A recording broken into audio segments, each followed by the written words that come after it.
Punjabi really I am very very happy for you. बहुत बहुत खुश हूँ मैं आई आपके टीम सपोर्ट करने के लिए एंड आप जीत गए। Really very very happy for you. Congratulations boys. நல்லா தான் இருந்தது. அப்படியே ஜெயிக்கிற மாதிரி வந்தாங்க, ஜெயிக்கல, பரவாயில்ல. என்ன இம்ப்ரூவ்மெண்ட் பண்ண நினைக்கிறேன்? சாம் கரன் இந்த டைம் நல்லா ஆடினாரு, எனக்கு பிடிச்சிருந்தது. இந்த சீசன் இந்த மேட்ச் நல்லா ஆடினாரு. அதுக்கப்புறம் இன்னைக்கு ஃபீல்டிங் கொஞ்சம் நல்லா பண்ணிருக்கலாம், கேட்ச் நிறைய விட்டுட்டாங்க, இன்னும் நிறைய இம்ப்ரூவ்மெண்ட் பண்ணிருக்கலாம். அதுக்கப்புறம் பேட்டிங்கும் தோனி இன்னும் நின்று அடிச்சிருக்கலாம். அதான் அது இன்னும் அடிச்சிருந்தா நிறைய ரன்ஸ் அடிச்சிருந்தா கொஞ்சம் பிரஷரா இருந்திருக்கும், பஞ்சாப்க்கு பிரஷரா இருந்திருக்கும், நிறைய ரன்ஸ் விக்கெட் கடைசியா நிறைய எடுத்தாங்க, ஆனா பிரஷரா இருந்திருக்கும், கொஞ்சம் எக்ஸ்ட்ரா ரன்ஸ் அடிச்சிருக்கும்.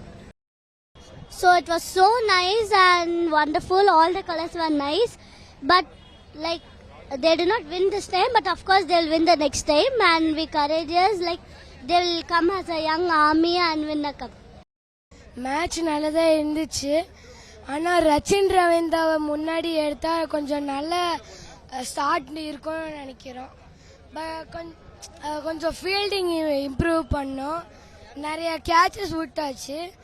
சில ஃபீல்டிங் மிஸ்டேக்ஸை கரெக்ட் பண்ணிட்டா மேட்ச் ஜெயிக்க சான்சஸ் இருக்கு. எந்தெந்த பிளேயர் மாத்திரம் நினைக்கிறீங்க? எந்தெந்த பிளேயர் சேஞ்ச் பண்ணலாம்? ஆயுஷ் மாத்ரே அவனை ரிப்ளேஸ் பண்ணிட்டு ரச்சின் ரவீந்திராவை வைக்கிறது. வந்தோம், இதுக்கு முன்னாடி 2 மேட்ச் பார்த்தோம். நாங்கள் கிருஷ்ணகிரியில் வந்துட்டு இருக்கோம். ஒவ்வொரு முறை செலவு பண்ணி ஒரு 50,000 செலவு பண்ணி வந்து பண்ணா இந்த மேட்ச் தான் ஒரு 200 அடிச்சிருவாங்கன்னு ரொம்ப ஆசைப்பட்டோம். அதாவது 200 அடிச்சாலும் தோக்க போறான்னு நல்லா தெரியும் எனக்கு, இருந்தாலும் 200 அடிச்சிருவாங்கன்னு ஒரு ஆசைப்படும். கடைசி வரைக்கும் இந்த சீசன்ல 200 சென்னை இருக்காது, இனி வர மேட்ச்ல இருக்க போறது இல்ல. ஏன்னா இதே ஒரு ஆச்சரியம் தான், அவ்வளவு ஸ்கோர் வந்தது. கடைசி டைம்ல 4 விக்கெட் விடுறாங்க, ஒரு 5 பாலுக்கு 6 விக்கெட், 6 பாலுக்கு 5 4 விக்கெட் விடுறாங்க. இன்னும் எக்ஸஸ் 4 பால் மிச்சம் பண்றாங்க. அந்த ரன்னு வந்து நம்மளுக்கு ஒரு 15-20 ரன் வந்திருக்கும். இப்போ டஃபா கொடுத்துருக்கலாம், கேட்ச் விடுறாங்க, ஒரு ஃபைட்டிங் ஸ்கோரே இல்ல, ஃபைட் பண்ணவே மாட்டுறாங்க. இந்த சீசன் மாதிரி ஒஸ்ட் நம்ம சிஎஸ்கேக்கு வேற எதுவும் இல்ல. மொத்த பிளேயரையும் கலைச்சிட்டு புதுசா ஃப்ரெஷ்ஷா எடுத்து புது சிஎஸ்கேவை அடுத்த முறை பண்ணும். அதுக்கு எங்க தலை தோனி மட்டும் கேப்டன் ஆகணும். எல்லாம் இப்போ இனி வர்ற போட்டியில தீபக் கூடா, அப்புறம் இன்னும் விஜய் சங்கர் முதல்ல வந்து அவர் ரிட்டைர்மெண்ட் கொடுக்க சொல்லுங்க. எந்த டீமுக்கும் அவன் தேவையில்லை. ஏன்னா அவர் விடுங்க, இந்த மேட்ச்ல போடல, அவர் அதை பத்தி நம்ம பேசக்கூடாது.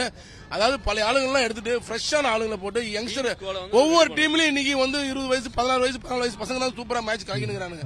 அதே மாதிரி சிஎஸ்கேக்கும் யங்ஸ்டரை போடலாம். அடுத்த சொல்லு நமக்கு நானே சொல்லுவேன். அதனால அடுத்த சீசன்ல நம்ம சிஎஸ்கே ஃப்ரெஷ்ஷா வரணும். எனக்கு ரொம்ப கஷ்டமா இருக்கு சார், நம்ம டைம் டேபிள்ல பாயிண்ட் டேபிள்ல கடைசியா இருக்குது பாக்க. இனி எழவே இல்லாத டேபிள்ல இருந்து ஒரு 9வது இடத்துக்கு வந்தெல்லாம் கூட சந்தோஷப்படலாம்னு பார்த்தா கடைசி இடம் தான் இந்த சீசன் ஃபுல்லா. அடுத்த முறை கண்டிப்பா சிஎஸ்கே வந்து நல்லா வரணும். நாங்க எங்க ஓப்பா எங்க எப்பவுமே சிஎஸ்கே தான். இந்த சீசன் வந்து நமக்கு வந்து ரொம்ப வர்ஸ்ட் சீசன் சார். நீங்க இன்னைக்கு பாத்தீங்கன்னா தமிழ்நாடு பிளேயர்ஸ் எடுத்துக்கங்க சார். டிஎன்பிஎல் வந்ததுக்கு அப்புறம் வந்து பாத்தீங்கன்னா இன்னைக்கு நீங்க குஜராத் டைட்டன்ஸ் எடுத்துக்கங்க. வாஷிங்டன் சுந்தர், சாய் கிஷோர், சாய் சுதர்ஷன், நடராஜன், இந்த சைடு வந்து பாத்தீங்கன்னா இன்னைக்கு வந்து அவ்வளவு நல்லா பெர்ஃபார்ம் பண்ணிட்டு இருக்காங்க தமிழ்நாடு பிளேயர்ஸ். மத்த ஐபிஎல் பிரான்ச்சைசிக்காக தமிழ்நாடுல சென்னை சூப்பர் கிங்ஸ்ல யாருமே இல்ல சார். எங்களுக்கு என்ன சொல்றதுனே தெரியல. அட்லீஸ்ட் வந்து அவ்வளவு நல்லா மத்த டீம்ல பெர்ஃபார்ம் பண்ணும்போது ஏன் வந்து நம்ம திங்க் டேங்க் டிஎன்பில இருந்துட்டு ஏன் அவங்களை வந்து மிஸ் பண்றாங்கன்னு எங்களுக்கு தெரியல சார். இவ்வளவு பட்ஜெட் எல்லாம் மத்த பிளேயர்ஸ் எல்லாம் வாங்கிக்கிட்டு நம்ம பிளேயர்ஸ் வந்து யாருமே சரி அட்லீஸ்ட் இவங்க எடுத்தவங்களாவது பெர்ஃபார்ம் பண்றாங்களா, அந்த பெர்ஃபார்மன்ஸ் கூட இல்ல. இது வந்து என்னோட யூஷுவல் அதாவது சிஎஸ்கே எப்பவுமே ஒரு ஃபைட்டிங் ஸ்பிரிட் இருக்கும், அந்த ஸ்பிரிட்டே இப்ப இல்ல சார். இந்த சீசன்ல வந்து அந்த ஃபைட்டிங் ஸ்பிரிட்டே இல்ல.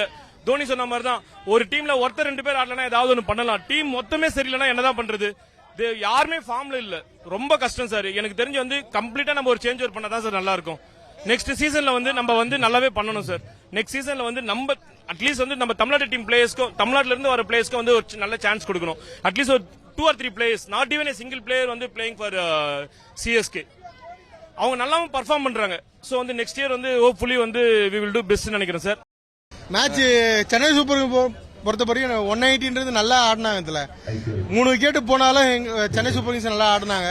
ஃபர்ஸ்ட் ஸ்டார்டிங் ஓவர்ஸ்ல 10 ஓவர்ல 3 விக்கெட் போனாலும் அடுத்தடுத்து நிறைய விக்கெட் போயிடுச்சு. 180ன்றது நல்ல ஸ்கோர் தான். நம்ம எதிர்பார்த்தது என்னன்னா போலர்ஸ் நல்லா பர்ஃபார்ம் பண்ணா ஃபீல்டிங்ஸும் நல்லா இருக்கும்னு பார்த்தோம். அது கொஞ்சம் டிசப்பாயின்மெண்டா இருந்திருக்கு. அடுத்த மேட்ச் கம்பல்சரி சார் இந்த 2025 வந்து புரியுதா? சாம் கரண்ட் இல்லனா 171 188 அவர் அடிக்கலனா கம்பல்சரி அந்த 190ன்றது கம்பல்சரி வந்திருக்காது இதுல. அவர் 188 அடிச்சதுனால தான் கம்பல்சரி வந்து. சாம் கரண்ட் நாங்க எதிர்பார்க்கவே இல்லை. நாங்க எதிர்பார்த்ததெல்லாம் நூர் அகமது அடிப்பாரு இல்லனா ஃபர்ஸ்ட் ஸ்டார்டிங் 2 பேர் அடிப்பாங்க எதிர்பார்த்து. டோட்டலா நம்ம பவுலிங்ல பெர்ஃபார்ம் பண்ணதான் எதிர்பார்த்தோம். ஆனா அடிச்சது எதிர்பார்க்கறது